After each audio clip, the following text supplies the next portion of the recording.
Sameer M D ಮಾತಾಡ್ತಾ ಇದ್ದೀನಿ. At present ನನ್ನ ಸಿಚುವೇಶನ್ ತುಂಬಾ ವರ್ಷ ಆಗಿದೆ ಅಂತಾನೆ ಅನ್ಕೊಳ್ಳಿ. ಯಾಕಂತಂದ್ರೆ ನನ್ನ ಮೇಲೆ ಈಗ ಆಲ್ರೆಡಿ ಪೊಲೀಸ್ ನೋಟಿಸ್ ಬಂದಿದೆ. ಸುಮಾರು 10:45 ಪೊಲೀಸ್ ಅವ್ರು ಬಂದು ನೋಟಿಸ್ ಕೊಟ್ಟು ಹೋಗಿದ್ದಾರೆ.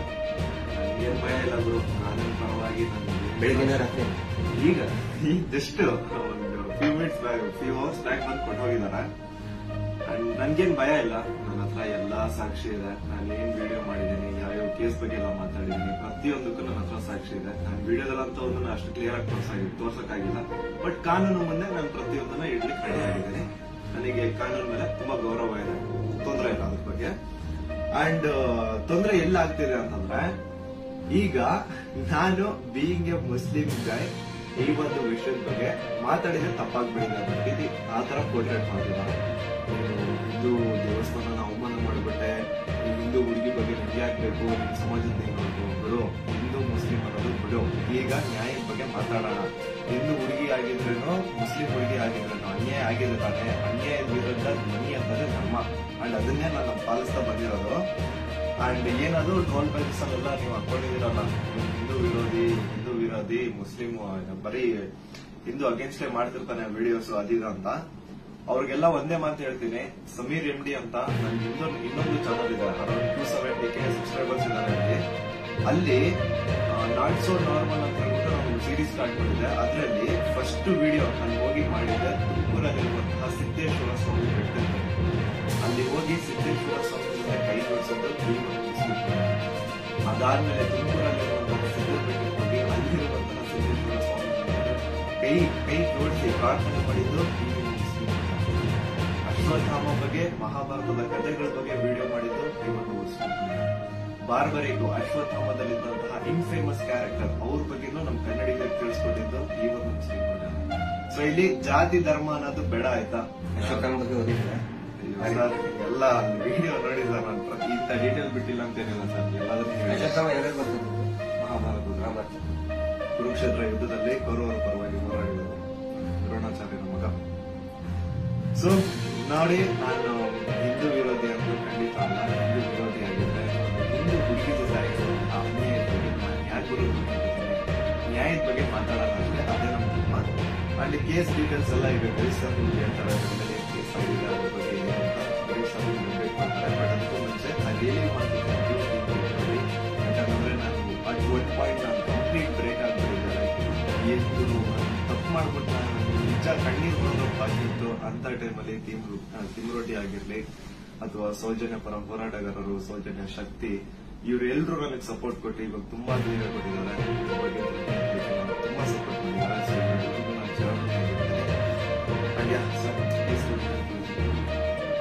ಏನಾದ್ರು ಅರೆಸ್ಟ್ ಮಾಡೋದು ಸೀದಾ ಎಂತ ಕೋಇನ್ಸಿಡೆನ್ಸ್ ನೋಡಿ, ಮನೆ ಗಿರೀಶರು ನಮ್ಮ ಮನೆಗೆ ಬಂದ್ರು. ನಾನು ಹೇಳಿದೆ ಸರ್ ಇಲ್ಲ ಆಗ್ತಿಲ್ಲ, ಪ್ಲೀಸ್ ಬನ್ನಿ ನಮ್ಮ ಮನೆಗೆ ಅಂದ್ಬಿಟ್ಟು ಕಳಿಸಿ ಇವ್ರು ಬಂದ್ರು ಅಂತ ನೀರ್ ಕುಡಿತಾ ಒಂದ್ 10 minutes ಮಾತಾಡ್ತಾ ಕೂತಿದೀವಿ.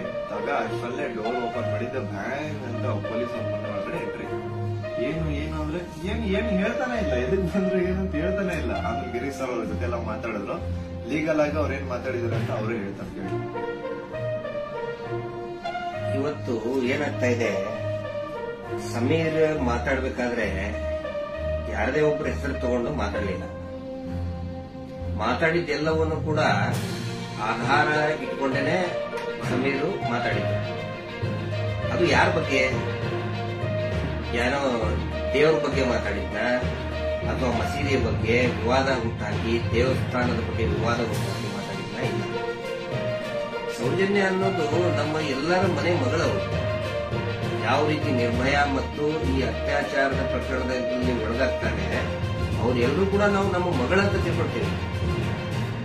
ಆದರೆ ಯಾರು ಹಿಂದೂ ಮುಸ್ಲಿಂ ಅಂತ ಹೇಳಿ ವಿನಾಕಾರಣ ಒಂದು ಹುಟ್ಟಾಕ್ತಾ ಇದಾರಲ್ಲ, ಅವರಿಗೆ ಅವ್ರು ಮಾಡೇನೇ ಇಲ್ಲ ಅಂತ ಹೇಳಿದ್ರೆ ಇದೆಲ್ಲ ಯಾಕೆ ಮಾಡ್ಬೇಕು? ಆ ನಂತರ ಸಂತೋಷರಾವ್ ಇಷ್ಟು ದೊಡ್ಡವನೇನು? ಸಮಾಜದಲ್ಲಿ ಕಲಾ ಹುಟ್ಟು ಒಂದ್ ವೇಳೆ ಸಂತೋಷರಾವ್ ಅಂತ ಹೇಳಿದ್ರೆ ಸಂತೋಷರಾವ್ನೇ ಮಾಡಿದ್ರೆ ಸಮಾಜದಲ್ಲಿ ಅವನು ಅಷ್ಟೊಂದು ದೊಡ್ಡ ಇದನ್ನೇನೋ ಪೂರ್ತಿಯಾಗಿ ಒಂದಿಷ್ಟು ಜನ ಕರೆಸಿ ಏನೇನೋ ಮಾಡಿಸಿ ಟ್ರೋಲ್ ಮಾಡಿಸುವಂತ ದೊಡ್ಡವನ್ನ, ಇದನ್ನ ಜನರು ಅರ್ಥ ಮಾಡ್ಕೋಬೇಕು. ನಾನು ಪ್ರತಿಯೊಬ್ಬ ಜನಸಾಮಾನ್ಯರಿಗೂ ವಿನಂತಿ ಮಾಡ್ಕೊತಾ ಇದ್ದೇನೆ, ಸೌಜನ್ಯಳನ್ನ ನಿಮ್ಮ ಮನೆ ಮಗಳಂತ ತಿಳ್ಕೊಳ್ಳಿ. ನಾವು ಅದೇ ರೀತಿ ತಿಳ್ಕೊಂಡಿದ್ವಿ. ಆನಂತರ ನಮ್ಮ ಅಕ್ಕನೋ ತಂಗಿನೋ ಏನಾದ್ರೂ ನೀವು ತಿಳ್ಕೊಳ್ಳಿ. ಸೌಜನ್ಯಳಂತೆ ಅನೇಕ ಹೆಣ್ಮಕ್ಳು ಅಲ್ಲಿ ಜೀವ ತೆತ್ತಿದ್ದಾರೆ, ಅತ್ಯಾಚಾರದಿಂದ ಕೊಲೆಯಾಗಿದ್ದಾರೆ. ಆನಂತರ ಇವತ್ತಿಗೂ ಕೂಡ ನಮ್ಮ ದೇಶದಲ್ಲಿ ಪ್ರತಿ 27 ನಿಮಿಷಕ್ಕೆ ಒಂದು ಅತ್ಯಾಚಾರ ಆಗ್ತಾ ಇದೆ. ಆ ಒಂದು ಲಿಸ್ಟ್ ಅಲ್ಲಿ ನಮ್ಮ ಮನೆ ಹೆಣ್ಮಕ್ಳು ಆ 27 ಇದನ್ನ ನಿಮಿಷದ ಕ್ಯೂನಲ್ಲಿ ನಮ್ಮ ಮನೆ ಹೆಣ್ಮಕ್ಳು ನಿಂತ್ಕೋಬಾರ್ದು. ಒಂದು ಈವ್ ಟೀಸಿಂಗ್ ಆಗಿ ಮೊನ್ನೆ ಮುಂಬೈಯಲ್ಲಿ ಒಂದು ಹೆಣ್ಮಗಳು ತಪ್ಪಿಸ್ಕೊಳ್ಳೋದಕ್ಕೆ ಹೋಗಿ ಸಿಕ್ತಿದ್ದಾಳೆ ಪಾಪ, ಆಕ್ಸಿಡೆಂಟ್ ಆಗಿ, ಮುಂಬೈ ರೋಡ್ ಆಕ್ಸಿಡೆಂಟ್ ಆಗಿ. ಈವ್ ಟೀಸಿಂಗ್ ನಮ್ಗೆ ಏನನ್ಸುತ್ತೆ, ಅವ್ರು ಎಲ್ಲರೂ ಕೂಡ ಏನೋ ನಮ್ಗೆ ನಮ್ಮ ಮನೆಯ ಮಕ್ಕಳು ನಮ್ಮ ಏನೋ ನಮ್ಗೆ, ಯಾಕಂದ್ರೆ ಎಲ್ಲ ಹೆಣ್ಮಕ್ಳ ಜೊತೆಗೆ ನಾವು ಬೆಳೆದವರು. ಸಮೀರ್ ಅವ್ರಿಗೆ ಇಲ್ಲಿ ಮಧ್ಯಾಹ್ನ ಸಮೀರ್ ಇದಕ್ಕಿಂತ ಮುಂಚೆ ಏನು ಗೊತ್ತಾನೆ ಇನ್ನೊಂದು ವಿಷಯ ಹೇಳೋದು ಎಲ್ರು ಏನ್ ಅನ್ಕೊಂಡ್ಬಿಟ್ಟಿದ್ದಾರೆ ಅಂತಂದ್ರೆ ಇವ್ರೆ ನನಗೆ ಹೇಳಿ ವಿಡಿಯೋ ಮಾಡ್ತಿದ್ದಾರೆ ಅಂತ. ದೇವರಾಣಿಗೆ ಹೇಳ್ತೀನಿ, ಸರ್ ಸುಮ್ಮನೆ ಸರ್, ಅಲ್ಲಾ ಮೇಲೆ ಆಣೆ ಮಾಡ್ಬಿಟ್ಟು ಹೇಳ್ತಿದ್ದೀನಿ, ರಂಜಾನ್ ಟೈಮ್ ಅಲ್ಲಿ ಹೇಳ್ತಿದ್ದೀನಿ, ಇವ್ರಿಗಾಗ್ಲಿ ನನ್ಗಾಗ್ಲಿ ಯಾವುದೇ ತರ ಲಿಂಕ್ ಇರಲಿಲ್ಲ. ಸೌಜನ್ಯ ವಿಡಿಯೋ ಮಾಡೋದಕ್ಕೆ ಯಾವುದೇ ತರ ಲಿಂಕ್ ಇರಲಿಲ್ಲ. ಸೌಜನ್ಯ ವಿಡಿಯೋ ಯಾವಾಗ 1 ಮಿಲಿಯನ್ ಕ್ರಾಸ್ ಮಾಡ್ತಾರೋ ನನ್ನ ಕೈ ಕಾಲು ಸ್ಟಾರ್ಟ್ ಆಗ್ಬಿಡ್ತೀವಿ. ಯಾಕಂತಂದ್ರೆ ಬರ್ತಾನೆ ಇದಾವೆ, ನನ್ನ ಮನೆ ಅಡ್ರೆಸ್ ಲೀಕ್ ಮಾಡ್ಬಿಟ್ಟು, ನನ್ನ ಪರ್ಸನಲ್ ಡೀಟೇಲ್ಸ್ ಲೀಕ್ ಮಾಡ್ಬಿಟ್ಟು, ನಾನು ಯಾವಾಗ ನನ್ನ ಮನೆಗೆ ಬಂದು ಅಟ್ಯಾಕ್ ಮಾಡ್ಬಿಟ್ಟು ಗೊತ್ತಿಲ್ಲ, ಎಲ್ಲಿ ಹೋಗೋಣ ಅಂತ ಗೊತ್ತಾಗ್ತಾ ಇಲ್ಲ, ಪೊಲೀಸ್ ಅವ್ರ ಕಡೆ ಹೋದ್ರೆ ಪ್ರೊಟೆಕ್ಷನ್ ಸಿಗುತ್ತೆ ಎಲ್ಲ ಗ್ಯಾರಂಟಿ ಇಲ್ಲ, ಏನ್ ಮಾಡ್ಬೇಕಂತ ಅರ್ಥ ಆಗಿಲ್ಲ. ಆಗ ನಾನು ರೀಚ್ ಔಟ್ ಮಾಡಿದ್ದೆ ಟೀಮ್ ತಿಮ್ರೋಡಿ ಅವ್ರಿಗೆ, ಸರ್ ನಂಗೆ ಈ ತರ ಆಗ್ತಿದೆ, ಪ್ಲೀಸ್ ನಿಮ್ ಕಡೆ ಸಪೋರ್ಟ್ ಬೇಕು, ನನಗೆ ಸಪೋರ್ಟ್ ಮಾಡಿ ಅಂತ ಕೇಳಿದ ತಕ್ಷಣ ಇಮಿಡಿಯೇಟ್ಲಿ ಅವ್ರು ನನ್ನ ನಂಬರ್ನ ತಗೊಂಡು ನನಗೆ ಕಾಲ್ ಮಾಡಿ ನಿಮ್ ಜೊತೆಗೆ ನಾವ್ ಇದೀವಿ ಅಂತ ಧೈರ್ಯ ಕೊಟ್ರು. ಅಂಡ್ ಅರೌಂಡ್ ನನ್ನ ಮೇಲೆ ಪೊಲೀಸ್ ನೋಟಿಸ್ ಆಗಿದ್ರು ಸ್ಟಿಲ್ ಇವರೇ ನನ್ಗೊಬ್ಬ ಅಡ್ವೊಕೇಟ್ ನ ಹುಡುಕಿ, ನಾವು ನಿಮ್ ಜೊತೆಗಿದ್ದೀವಿ, ನೀವು ತಲೆನೇ ಕೆಡ್ಸ್ಕೋಬೇಡಿ ಅಂತ. ಈಗ ನೋಡಿ ಅರೌಂಡ್ 1:00 ಆಗ್ತಿದೆ, ಅಡ್ವೊಕೇಟ್ ಅವ್ರ ಆಫೀಸರ್ ಕೂತಿದೀವಿ. ಸಾಹಸ ಪಟ್ರು ನನ್ನ ಅರೆಸ್ಟ್ ಮಾಡ್ಲಿಕ್ಕೆ. ಅಲ್ಲ, ಸಮೀರ್ ಮಾತಾಡಿದ್ದು ನೂರಾರು ಜನ ಸೌಜನ್ಯ ಹೋರಾಟಗಾರರು ಏನ್ ಕೇಳ್ತಾ ಇದ್ದಾರೆ ಮತ್ತು ಜನಸಾಮಾನ್ಯರು ಹೋರಾಟದ ಜೊತೆಗೆ ಗುರುತಿಸಿಕೊಳ್ಳೋದನ್ನೇ ಅನೇಕ ಜನಸಾಮಾನ್ಯರಿಗೆ ಒಂದು ಹಂಬಲ ಇದೆ, ನ್ಯಾಯದ ಹಂಬಲ. ಅದೇ ಮಾತನ್ನೇ ಸಮೀರ್ ಮಾತಾಡಿದ್ದು. ಅವ್ರನ್ನ ಅರೆಸ್ಟ್ ಮಾಡೋದಕ್ಕೆ ಬಳ್ಳಾರಿಯಿಂದ ಬಂದಿದ್ದಾರೆ. ಅರೆಸ್ಟ್ ಮಾಡ್ಕೊಂಡು ಹೋಗ್ತೀವಿ ಅಂತ ಹೇಳಿ, ಆದ್ರೆ ನಾವು ಕನ್ವಿನ್ಸ್ ಮಾಡಿದ್ವಿ ಬಳ್ಳಾರಿಯ SP ಅವರಿಗೆ ಮತ್ತು ಬಳ್ಳಾರಿಯ ಕೌಲ್ ಬಜಾರ್ ಠಾಣಾಧಿಕಾರಿಗಳಿಗೆ, ಆನಂತರ ಬೆಂಗಳೂರು ಗ್ರಾಮಾಂತರ SP ಸಾಹೇಬರಿಗೆ ಮತ್ತು ಇಲ್ಲಿಯಂತ ಸ್ಥಳೀಯ ಪೊಲೀಸ್ ಅಧಿಕಾರಿಗಳಿಗೆ, ಬೆಂಗಳೂರು ಶಹರದ ಯಾವುದು ಔಲಹಳ್ಳಿಯ ಅಧಿಕಾರಿಗಳಿಗೆ ನಾವು ಕನ್ವಿನ್ಸ್ ಮಾಡಿ ಹೇಳಿದ್ವಿ. ಆಮೇಲೆ ಅವರು ಕನ್ವಿನ್ಸ್ ಆಗಿದ್ದಾರೆ. ಹಿಂಗಾಗಿ ನಾವು ಅವರಿಗೆ ಧನ್ಯವಾದಗಳನ್ನು ಕೂಡ ಹೇಳ್ತೇವೆ. ಯಾಕಂದ್ರೆ ನಾವು ಕರೆಕ್ಟ್ ಆಗಿ ಎಕ್ಸ್ಪ್ಲೈನ್ ಮಾಡ್ತೀವಿ. ಯಾವ ಕಾರಣಕ್ಕೂ ಕೂಡ ನಾವು ತನಿಖೆಯಿಂದ ತಪ್ಪಿಸ್ಕೊಳ್ಳುವಂತ ಮಾತೇ ಇಲ್ಲ. ಯಾಕಂದ್ರೆ ಯಾರು ಕಳ್ಳದ್ ಮಾಡಿಲ್ಲ, ಸುಳ್ತನ ಹೇಳಿಲ್ಲ, ಅತ್ಯಾಚಾರ ಮಾಡಿದವರಲ್ಲ. ಅತ್ಯಾಚಾರ ಮಾಡಿದವರೇ ದೊಡ್ಡದಾಗಿ ರಾಜ್ಯಸಭಾ ಮೆಂಬರು ಅದು ಇದು ಅಂತ ಹೇಳ್ಕೊಂಡು ದೊಡ್ಡದಾಗಿ ಕಿಸಿತಾ ಇದ್ದಾರೆ, ಅಲ್ಲಿ ಕಿಸಿದ್ದಾರೆ. ಅದರ ವಿರುದ್ಧ ಮಾತಾಡದಂತವ್ರು ನಾವು ಯಾವ ಕಾರಣಕ್ಕೂ ಹೆದರುವಂತ ಅವಶ್ಯಕತೆ ಇಲ್ಲ. ಇದೇ ಮಾತನ್ನು ಹೇಳ್ತೇವೆ ಸರ್, ಸಮೀರ್ ಖಂಡಿತ ಬರ್ತಾನೆ, ಎಲ್ಲಾ ರೀತಿಯಂತರೂ ಕೂಡ ಸಹಕಾರ ಕೊಡ್ತೀವಿ ಅಂತ ಹೇಳಿದ್ದಕ್ಕೆ ಕನ್ವಿನ್ಸ್ ಆಗಿದ್ದಾರೆ. ನಮ್ಮ ಉದ್ದೇಶ ಏನಂದ್ರೆ ಇದರಿಂದ ಇವರು ಮಾಡ್ತಾ ಇದಾರಲ್ಲ, ಏನು ಹಿಂದೂ ಮುಸ್ಲಿಂ ಅಂತ ಮಾಡ್ತಾ ಇದಾರಲ್ಲ, ಈ ನಮ್ಮ ರಾಜ್ಯದಲ್ಲಿ ಕಲಹ ಆಗಬಾರದು. ಅತ್ಯಾಚಾರ ಪ್ರಕರಣದ ಹೋರಾಟ, ಸೌಜನ್ಯ ಹೋರಾಟ, ಎಲ್ಲಾ ಧರ್ಮಗಳನ್ನು ನಾವು ಸೇರಿಸ್ತಾ ಇದೀವಿ, ಎಲ್ಲಾ ಜಾತಿ ಪಂಥಗಳನ್ನ ಮತಗಳನ್ನ ಸೇರಿಸುವಂತ ಕೆಲಸ ನಾವು ಮಾಡ್ತಾ ಇದೀವಿ. ಆದ್ರೆ ಇವರು ಡಿವೈಡ್ ಮಾಡ್ತಾ ಇದ್ದಾರೆ. ಯಾಕಂತ ಹೇಳಿದ್ರೆ ನೋಡಿ, ಸಮೀರ್ ಈ ಹೆಸರನ್ನೇ ಹೇಳಿಲ್ಲ. ಹಾಗಿದ್ರೆ ಎಷ್ಟೋ ಜನಕ್ಕೆ ಸಮೀರ್ ಡೌಟ್ ಇತ್ತು, ಯಾರು ಮಾಡಿದ್ದಾರೆ, ಇವ್ರು ಹೌದೋ ಅಲ್ಲೋ. ಈ ಧರ್ಮೋದ್ಯಮಿಗಳು ಕುಟುಂಬ, ದೊಡ್ಡ ಪ್ರಭಾವಿಗಳ ಕುಟುಂಬ, ಅವ್ರ ಬಗ್ಗೆ ಗೌರವ ಇತ್ತು. ಇವತ್ತು ಯಾವಾಗ ನಿಮ್ಮ ವಿರುದ್ಧ ಇಡೀ ಪೂರ್ತಿಯಾಗಿ ಅವರು ಕೆಟ್ಟದಾಗಿ ಕೆಲವು ಜನ ಟ್ರೋಲ್ ಮಾಡಕ್ ಸ್ಟಾರ್ಟ್ ಮಾಡಿದ್ರು, ಎಲ್ಲರಿಗೂ ಕನ್ಫರ್ಮ್ ಆಯ್ತು ಇವರೇ ಮಾಡಿದ್ದು, ನಾವೇ ಮಾಡಿದೀವಿ ಅಂತ ಅವರೇ ಬಟ್ಟೆ ಬಿಚ್ಕೊಳ್ತಾ ಇದ್ದಾರೆ. ನಾವು ಸೌಜನ್ಯ ಬೆತ್ತಲೆ ಮಾಡ್ತಾಳೆ ಅಂತ ಹೇಳಿದ್ರೆ ಇವರೇ ಬೆತ್ತಲೆಯಾಗಿ ಹೋಗ್ತಾ ಇದ್ದಾರೆ.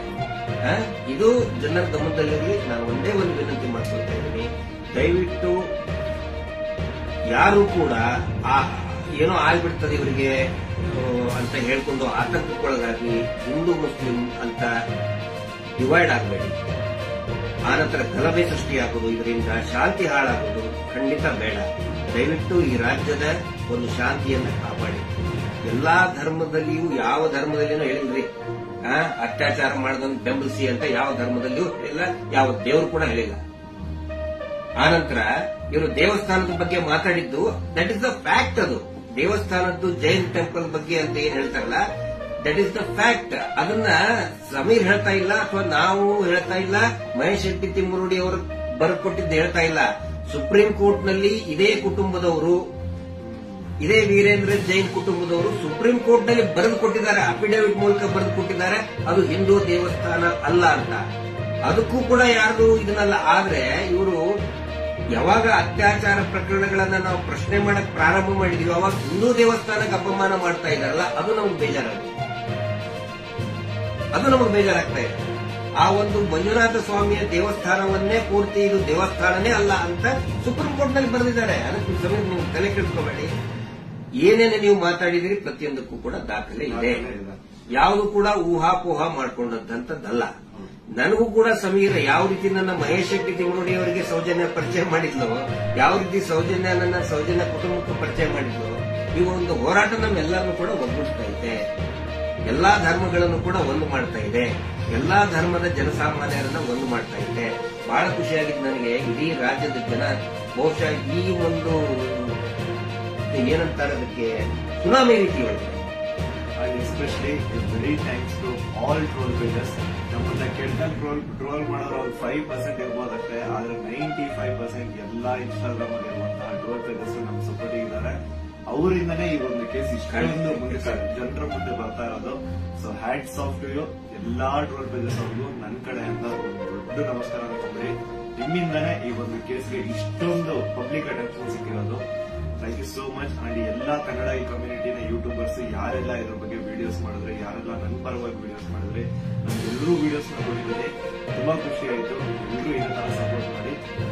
ಎಲ್ಲರೂ ಆಮೇಲೆ ಬೇರೆ ಬೇರೆ ದೇಶದಿಂದ ಸಪೋರ್ಟ್, ಆಸ್ಟ್ರೇಲಿಯಾದಿಂದ ಮಾಡಿದ್ದಾರೆ, ಇಸ್ರೇಲ್ ಇಂದ, ಬಹರೇನ್ ಇಂದ, ಕೆನಡಾ ಇಂದ, ಸಿಂಗಾಪುರ್ ಇಂದ, ಎಲ್ಲ ಬೇರೆ ಬೇರೆ ದೇಶದಲ್ಲಿ ಇರುವಂತಹ ಕನ್ನಡಿಗರು ಇವತ್ತು ಏನೋ ಒಂದು ಶಕ್ತಿ ತುಂಬುವಂತ ಕೆಲಸ ಮಾಡ್ತಾ ಇದ್ದಾರೆ. ನಾವು ನಿಮ್ಮ ಜೊತೆಗಿದ್ದೇವೆ ಅಂತ ಹೇಳ್ತಾ ಇದ್ದಾರೆ.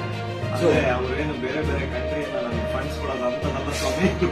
ಅವ್ರ ಮಾತಲ್ಲಿ ನಮಗೆ ಧೈರ್ಯ ಕೊಟ್ಟಿರೋದು, ನಿಮ್ ಜೊತೆ ನಾವಿದ್ದೀವಿ, ನೀವು ಮಾತಾಡಿ ಅಂತ. ಡೀಲಿಂಗ್ ಅಂದ್ರೆ ಆಯ್ತಲ್ಲ ನಮ್ದು ಡೀಲಿಂಗ್ ಅಂತ ಹೇಳ್ತಾರೆ. ಅಲ್ಲ, ಅವರೇ ದುಡ್ಡು ಹಿಡ್ಕೊಂಡು ಅಡ್ಡಾಡ್ತಾ ಇದ್ದಾರೆ ನಮ್ಮಿಂದ. ಮಹೇಶ್ ಶೆಟ್ಟರ್ ಹಿಂದೆ 12 ವರ್ಷದಿಂದ ದುಡ್ಡು ಹಿಡ್ಕೊಂಡು ಅಡ್ಡಾಡ್ತಾ ಇದ್ದಾರೆ. ಕೇರ್ ಮಾಡ್ತಾ ಇಲ್ಲ. ನನ್ನ ಹಿಂದೆ 1.5 ವರ್ಷ ಆಯ್ತು ಅದನ್ನ ಮಾಡ್ತೇವೆ ಇದನ್ನ ಮಾಡ್ತೇವೆ ಅಂತ ಹೇಳ್ಕೊಂಡು ಯಾರು ಕೇರ್ ಮಾಡಿಲ್ಲ.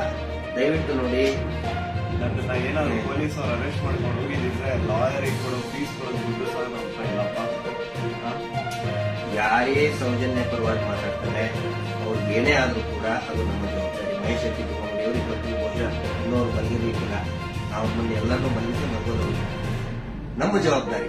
ಆನಂತರ ನಮ್ಮೆಲ್ಲರನ್ನು ಕೂಡ ಆ ದೇವಿ ಸೌಜನ್ಯ ಶಕ್ತಿ ಅನ್ನೋದು ಕಾಯ್ತಾ ಇದೆ. ಆ ಒಂದು ಆಲ್ ಮೈಟಿ ಒಂದು ದೇವರು ಏನಿದ್ದಾನೆ ನಮ್ಮೆಲ್ಲರನ್ನು ಕೂಡ ಕಾಯ್ತಾ ಇದ್ದಾನೆ. ಆ ದೇವರೇ ನಮ್ಮೆಲ್ಲರೂ ಕೂಡ ಒಂದು ಮಾಡ್ತಾ ಇದ್ದಾನೆ. ಇದು ಜನಸಾಮಾನ್ಯನ ಹೋರಾಟ. It is a fight of common man. ಯಾವಾಗ ನಾವು ಜನಸಾಮಾನ್ಯರು ಒಂದಾಗ್ತೀವಿ, ರಿಸಲ್ಟ್ ಬಂದೇ ಬರ್ತದೆ. ಪ್ರತಿಯೊಬ್ಬರು ಹೇಳ್ತಾ ಇದ್ದಾರೆ ನನಗೆ, ಪ್ರತಿಯೊಬ್ಬರು ಸರ್ ರಿಸಲ್ಟ್ ಬಂದೇ ಬರ್ತದೆ, ಇದು ಅಂತ್ಯ ಆಗ್ತಾ ಇದೆ ಅಂತ ಹೇಳಿ ಪ್ರತಿಯೊಬ್ಬರು ಹೇಳ್ತಾ ಇದ್ದಾರೆ.